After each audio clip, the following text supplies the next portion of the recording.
Sabia que, de acordo com a Sociedade Brasileira de Cardiologia, cerca de 30% das mortes registradas no Brasil são por infartos ou AVCs? As doenças cardiovasculares estão entre as que mais matam aqui no país. E hábitos simples podem ajudar na prevenção. De acordo com esse cardiologista, vários fatores contribuem para o desenvolvimento de doenças cardiovasculares. Hipertensão, diabetes, colesterol alto, tabagismo, história familiar. Esses são os principais fatores de risco, né? São fatores que aumentam a chance da pessoa vir a ter um evento cardiovascular. E o acúmulo de fatores multiplica os riscos, alerta o médico. Esses fatores, eles aumentam, cada um deles aumenta em 2 a 4 vezes a chance de ter infarto. Só que eles somados, quando a pessoa tem mais de um desses eventos, e quando ela tem todos, ela aumenta em 500 vezes a chance de ter infarto. Então, às vezes perguntam para a gente, mas o paciente infartou sem ter esses fatores de risco. Pode acontecer, mas quando ele tem esses fatores de risco, aumentam muito a chance. E para esclarecer as dúvidas sobre infarto e AVC, nós temos a participação dupla hoje no nosso MG Responde. O cirurgião vascular, o Dr. Fernando Lima, e também o cardiologista, Dr. José Ferreira. Doutores, boa tarde, sejam bem-vindos ao nosso MG1. E eu já começo com pergunta. Tenho uma perguntinha para o Dr. Fernando. Dr. Fernando, o Wanderson, que é morador do Parque das Américas, diz o seguinte: ele diz que tem muita dor na região do pescoço. Ele quer saber se pode ser sintoma de AVC. Mais uma vez, boa tarde para o senhor. Boa tarde, Tati. Espero a gente poder contribuir e ajudar respondendo as dúvidas.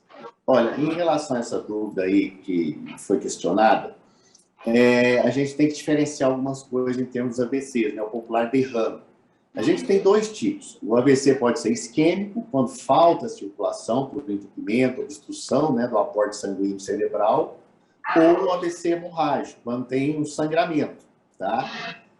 Normalmente o AVC isquêmico ele é silencioso, então ele é mais perigoso, normalmente não dá sintoma. Daí a importância da investigação, diagnóstico precoce, né, a gente fazer o rastreamento dessa patologia. O AVC hemorrágico, a dor pode ser um sinal sim, tá? Numa crise hipertensiva que desencadeia o rompimento de um vaso ou a presença de um aneurisma cerebral, tá? Não é assim toda dor de cabeça que vai, pode ser sinal de um AVC, de um derrame, mas pode ser um sinal sim, tá? Muito bem. Muito obrigada, doutora. Agora eu vou conversar com o doutor José Ferreira, que também está participando aqui com a gente. Seja bem-vindo. Ótima tarde para o senhor, doutor. A pergunta vem do Ilha de Marajó. Quem mandou foi o Claudemar. E diz o seguinte: sinto muitas dores no braço esquerdo e apertos no peito. Quer saber se pode estar com sintomas de infarto. Olha, quando você tem uma dor que fica se repetindo assim, nós temos um monte de causas de dor no peito e dor no braço. Mas a gente tem que ver se isso pode ter alguma coisa a ver, especialmente se a sua idade for mais avançada, se você tiver aqueles fatores de risco que já foram comentados aí, e especialmente se esse tipo de dor é desencadeada por esforço. Mas isso não é infarto. Esse tipo de dor que você está dizendo seria uma angina, que é uma coisa até que pode dizer, é um sinal de que a pessoa pode vir a ter infarto. Então, se a dor for desencadeada por esforço e melhorar com repouso, isso é um indicador muito grande. Se não, mesmo não sendo, é interessante você procurar um médico, pode ser um clínico geral, ele pode diferenciar entre os vários tipos de dor, se a sua dor pode ter alguma coisa a ver com o coração ou não. Muito bem. Agora tem uma pergunta direcionada ao doutor Fernando. A pessoa não quis se identificar, doutor. É lá do bairro Rio de Janeiro, mas disse o seguinte: tenho muitas varizes e estou com a perna muito inchada. Estou pondo para cima e não desincha. O que pode ser e o que fazer? Olha, a presença de varizes por si só, a doença varicosa, causa um inchaço, né, nas pernas. Algumas vezes o repouso com a elevação do membro alivia esse inchaço, mas algumas vezes não, só isso não é suficiente, né? Então é lógico que a investigação melhora, tal, mas a própria presença de varizes já é um indicativo e a causa, muitas vezes frequente, de inchaço nas pernas. Muito A outra pergunta agora ainda é para o doutor Fernando, é da Isabela do Valim de Melo. Ela quer saber se as sessões de tratamento contra varizes podem trazer algum tipo de complicação à saúde. Olha, é um tratamento, né? E todo tratamento, a gente tem risco e benefício, tá? Todo tratamento é passível de complicação. Eu falo para muitos pacientes que cirurgia, os tratamentos, a gente tem que ter um preparo adequado. São feitos exames, né, antes, né, investigação, para fazer uma coisa segura, né, com um profissional tecnicamente habilitado, isso é muito importante. E mesmo assim, pode ocorrer complicações? Pode. Mais um motivo, ter um profissional adequado que saiba quando ocorrer e tratar essas complicações.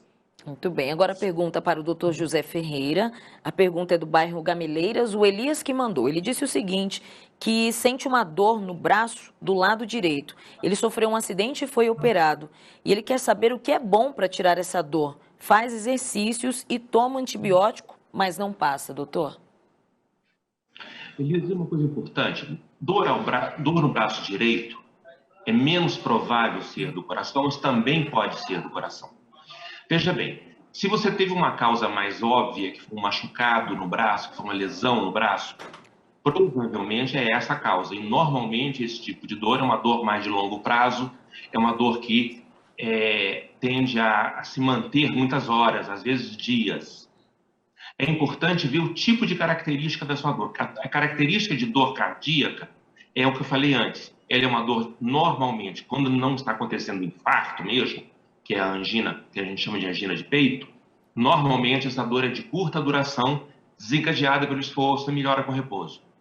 Então, se tiver essa característica, sim, há alguma chance bem grande de ser isso. Se não, não. Provavelmente esse tratamento aí tem que ser com anti-inflamatório, aí você tem que procurar um ortopedista ou um reumatologista, ou mesmo um clínico geral do postinho, e ele pode te orientar que tipo de, a partir da causa da dor, como tratar ela. Muito bem. Doutor José Ferreira, a próxima pergunta também é para o senhor, é da Neide do 2000 e também é relacionada à dor no braço. Só que a que a Neide mandou para a gente, ela disse que tem dor no braço esquerdo e sente tontura e o corpo pesado. Ela quer saber se pode ser sintoma de infarto, doutor. Infarto não. Infarto, veja bem, o infarto é um acontecimento importante. Normalmente o infarto, primeiro, é uma dor, a gente fala assim, das boas. Normalmente é uma dor intensa, é uma dor em aperto, é uma dor que acontece no braço, mas normalmente acontece no peito indo para o braço. Tudo é possível em medicina, as variações são essas. Mas normalmente você sente mal-estar, normalmente você sente falta de ar, normalmente você sente sudorese, vômitos. E é uma dor que começa lenta, ela começa levinha e aumenta rapidamente, até ela ficar bastante intensa, não melhora. E se esse tipo de coisa acontecer, você nota, opa, está acontecendo alguma coisa de errada comigo. E aí, num caso desse tipo, é importante, sim, procurar um pronto-socorro. Dessa forma que você está me falando, infarto não. Pode ser, como eu disse antes, o que a gente chama de angina, que é uma dor de origem cardíaca, acho que não é infarto. Muito bem. Mas é sempre importante. Deixa eu só falar uma coisinha só. É sempre importante, quando a pessoa tem dor no peito, dor no peito pode não ser nada, e a maioria das vezes não é nada mesmo. Mas se a pessoa tem dor recorrente no peito, especialmente quando vai para o braço, quer dizer que ela não, normalmente ela não começa no braço, normalmente ela começa no peito, mas pode começar no braço. É interessante ir no médico até para dizer, olha, isso ainda é nada, isso é uma coisa muscular, pronto, não precisa se preocupar. Mas é sempre importante ir exatamente pela quantidade de mortes que infarto causa, como foi dito aí na reportagem. Exatamente, doutor. Sempre buscar por um especialista é o que a gente costuma sempre frisar aqui no MG Responde. A próxima pergunta é para o doutor Fernando, da Marinês, ela é do Parque dos Buritis. Ela disse o seguinte, doutor, tomo remédio de pressão e sinto muito mal-estar e fraqueza. Preciso tomar alguma precaução para evitar problemas vasculares no futuro? Olha, ela tem que fazer um controle desse nível pressórico dela, né, da pressão, e ver se o remédio está adequado para ela, tanto a medicação como a dose, como a forma de tomar, né? Então, assim, eu acho que é fazer um controle melhor e ver se está tudo certo, tudo alinhado. Eu queria só complementar essa única questão aqui, foi do Dr. Zé Ferreira, essa paciente tem sintoma de tontura, tá? Essa sintoma de perda de equilíbrio, tontura, vertigem, pode ser alteração circulatória da irrigação, principalmente do cérebro posterior. Então, pode ser um sinal que precisa investigar alguma coisa de isquemia cerebral, tá? Alteração circulatória. Muito bem, a nossa próxima pergunta agora é para os dois especialistas que estão participando com a gente. É a Valéria, da cidade de Delta. Ela diz o seguinte: tenho diabetes e colesterol muito alto, sinto fadiga, tudo o que faço acabo tendo fadiga. Corro o risco de ter uma doença cardiovascular, doutores? Bom, deixa eu começar então. Sim, senhora, você corre risco sim. A pessoa que tem diabetes e que tem pressão alta, especialmente ao mesmo tempo, tem uma chance bem maior de ter problemas tanto de infarto quanto de AVC ou derrame, como a gente costuma falar, que é a mesma doença acontecendo no coração ou no cérebro. Se fuma, então, essas três coisas juntas é a bomba relógio que a pessoa pode se montar para si mesma. Então, o que você tem que fazer? Se você tem uma pressão muito alta, ou mesmo que não seja tão alta, você tem que manter a pressão controlada e você tem que manter o diabetes controlado. E isso tem que ser uma prioridade da sua vida. Você tem que levar isso a sério e lembrar que essas doenças têm controle, mas não têm cura. Então, você tem que tratar direitinho sua diabetes, tratar sua hipertensão direitinho, e aí você abaixa o seu risco de ter infarto ou derrame para próximo ao que todo mundo tem. Todos nós temos esse risco, independente desses fatores de risco. Perfeito. É o que o doutor José Ferreira falou. O diabetes bem controlado, com nível adequado de glicose e a pressão também bem controlada, ela praticamente diminui bastante esse risco aumentado que as duas patologias causam. Então, fica pouco diferente de uma pessoa que não tem nenhuma morbidade. Muito bem. Doutor Fernando, doutor José Ferreira, ainda temos algumas perguntas a serem respondidas dos nossos telespectadores, mas a gente vai fazer um intervalo muito rápido, dá tempo dos senhores tomarem uma aguinha, que o tempo está muito seco, e daqui a pouquinho a gente volta para continuar respondendo, combinado? Combinado. Até já. De volta com o nosso MG1 e direto para o quadro MG Responde. O nosso tema de hoje é infarto e AVC e os nossos convidados já estão aqui para participar com a gente. Temos o Dr. Fernando e também o Dr. José Ferreira, que gentilmente estão respondendo as dúvidas que vocês, nossos telespectadores, nos enviaram. Eu já começo com uma pergunta para o Dr. Fernando, que agora está aqui do outro lado da nossa tela. Dr. Fernando, a pergunta é de um telespectador que não quis se identificar e quer saber se a anemia falciforme pode causar AVC. Olha, as patologias hematológicas, a anemia falciforme é uma delas, tá? Elas podem ter um risco aumentado de evento trombogênico, que é a formação de coágulo e trombo, tá? Mas são igual às outras patologias que nós conversamos agora mesmo, né?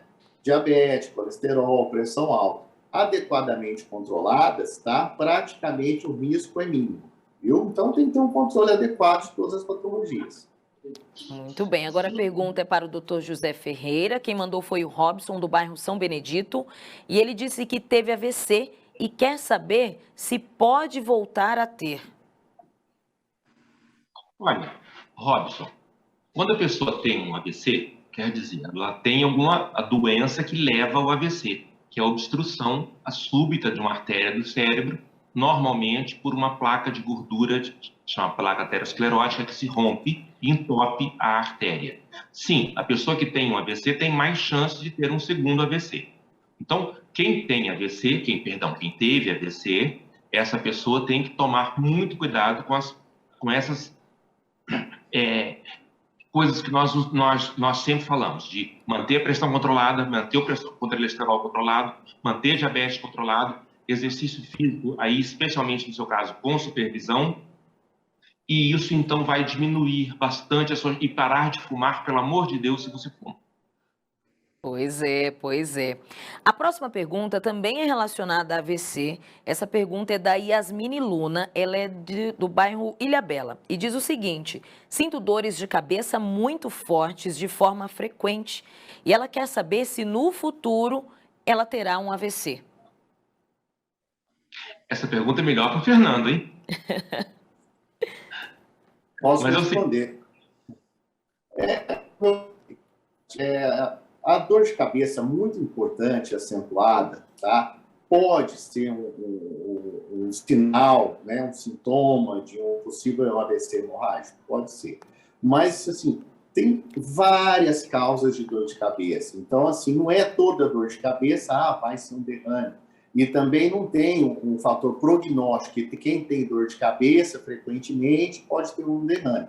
Agora, lógico, ela tem que procurar um médico, principalmente um neurologista, fazer uma avaliação adequada e ver a causa da dor de cabeça dela. Não necessariamente relacionado com um evento, né, hemorrágico, isquêmico, um AVC, né, ou um derrame. Tá? Deixa eu dar um pitaquinho aqui. É o seguinte, a maioria das dores de cabeça não são de causa por AVC. A maioria delas são, por exemplo, as enxaquecas, as dores de cabeça por estresse. Então, não é uma coisa assim, sabe, tenho dor de cabeça, opa, vou ter uma AVC. Não, é uma coisa que pode. Importante é o que você falou. A pessoa tem sintomas, não pode ficar a vida toda esperando eles passarem por conta própria. Você tá com dor de cabeça toda hora, você está com um problema, vai procurar um médico. Pode ser um médico do posto, não precisa ser nenhum especialista assim, mais difícil de se conseguir, especialmente no serviço público. Essas coisas todas, grande maioria dos nossos problemas, a grande maioria das perguntas que estão nos fazendo, podem ser respondidas perfeitamente por um médico do posto de saúde. Tá vendo só? E muita gente às vezes vai consultar a vizinha, né, doutores? E isso está errado. Tem que ir em um especialista para ter ali a resposta correta. Doutor José Ferreira, a próxima pergunta é para o senhor. A Vicentina do Guanabara, ela disse o seguinte, que o colesterol dela deu 220. Se está alto ou precisa tomar remédio? Deixa eu te falar uma coisa. Colesterol, você tem vários tipos de colesterol. Você deve estar se referindo ao que a gente chama de colesterol total, que é a soma de todos os tipos de colesterol. Quando a gente faz exame de colesterol, normalmente aparece colesterol LDL, VLDL e HDL.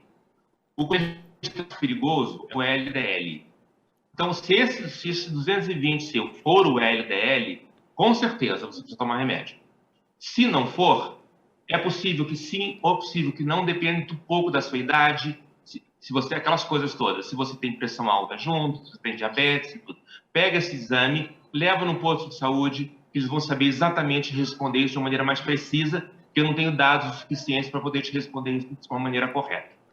Exatamente. Agora a pergunta é para o doutor Fernando. A Ana Maria do Boa Vista diz o seguinte: qual o motivo dos pés incharem muito, doutor? Principalmente durante o dia. À noite melhora e pela manhã volta a inchar. Uma causa bastante frequente desse inchaço, desse edema que a gente fala nos pés e nas pernas, é a nossa posição, né, postural. O que acontece? Durante a noite, como ela ficou em repouso na posição horizontal, né, e aí o pé, a perna está no meio do coração, então está fácil de drenar o sangue, fazer o retorno venoso durante a noite. A perna amanhece fininha. Só que a hora que amanhece, acorda, a primeira coisa que a gente faz o quê? O pé, a perna está lá embaixo, o coração no alto. Então, ao longo do dia, vai haver uma dificuldade na drenagem do sangue da perna, a circulação venosa, acumula líquido na extremidade e ela vai inchando, né, ao longo do dia. Chega à noite, no final do dia, a perna está inchada, muitas vezes está pesada, sentindo cansaço, às vezes um temor, que pode ser também um sintoma de algum grau de insuficiência venosa. Muito bem. A próxima pergunta, estou atualizando aqui, tem muitas perguntas, viu, doutores? O pessoal tem dúvidas diversas. Agora a pergunta é para o doutor José Ferreira. A pergunta é do Edilberto Mateus, ele é do Boa Vista. Ele diz o seguinte: a esposa dele tem bloqueio no coração e sabe e quer saber o que poderia melhorar para fazer o cateterismo e colocar um stent também, que desbloqueia a veia, mas ele não consegue pelo SUS. Ele quer saber qual orientação médica, qual o caminho para se conseguir o procedimento de forma gratuita. Olha, deixa eu te falar uma coisa. Existe sim de forma gratuita, existe na nossa cidade, e esse tipo de serviço funciona normalmente.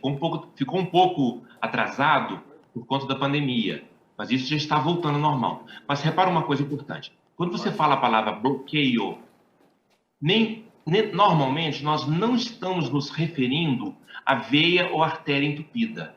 Bloqueio costuma ser uma alteração no eletrocardiograma, que pode não ser nada, pode ser alguma coisa um pouco mais grave e, eventualmente, pode ser algo mais grave, muito mais raramente. Então, bloqueio não é exatamente artéria entupida, não é uma coisa que você tem bloqueio, tem que fazer cateterismo. Não. Nesse caso, é interessante, sim, você procurar, para responder de maneira correta a essa pergunta, é interessante, sim, você procurar um cardiologista. Mas deixa eu te dizer como é que funciona. Você procura o médico do postinho. Se o médico do postinho achar que é necessário ir ao cardiologista, ele vai te encaminhar para um cardiologista, e esse cardiologista, se for o caso de fazer cateterismo, de ter artéria entupida, se for o caso, ele pode encaminhar isso. Normalmente isso é feito no hospital escola, do UFTM, e isso é disponível à população. Você não precisará gastar dinheiro, pagar um médico particular para resolver esse tipo de problema. Muito Okay? bem. Fechado, doutor. Agora a pergunta é para o doutor Fernando, é a Lácia, ela é do São Benedito, e ela disse o seguinte, que fez uma cirurgia de catarata e agora enxerga com duplicidade. E ela ouviu falar que isso provoca AVC. É verdade, doutor? Não, isso não desse jeito. O que acontece é que a irrigação, né, ocular, né, do olho, arterioftalmo, é um dos ramos da artéria que é muito importante na irrigação cerebral. Então, a perda de visão, né, que seja fugaz ou durante um tempo maior, pode ser um sinal, um sintoma preditivo de uma isquemia cerebral, tá? Por alteração na carótida, que é uma veia que passa aqui na artéria, que passa aqui no pescoço, e a gente consegue investigar isso aí com um exame não invasivo, que é o ultrassom com Doppler, tá? Mas não tem relação a catarata, tá? A cirurgia com um AVC, não. Você já deve procurar o oftalmologista que avaliou ela e ver se tem alguma coisa que pode melhorar isso aí.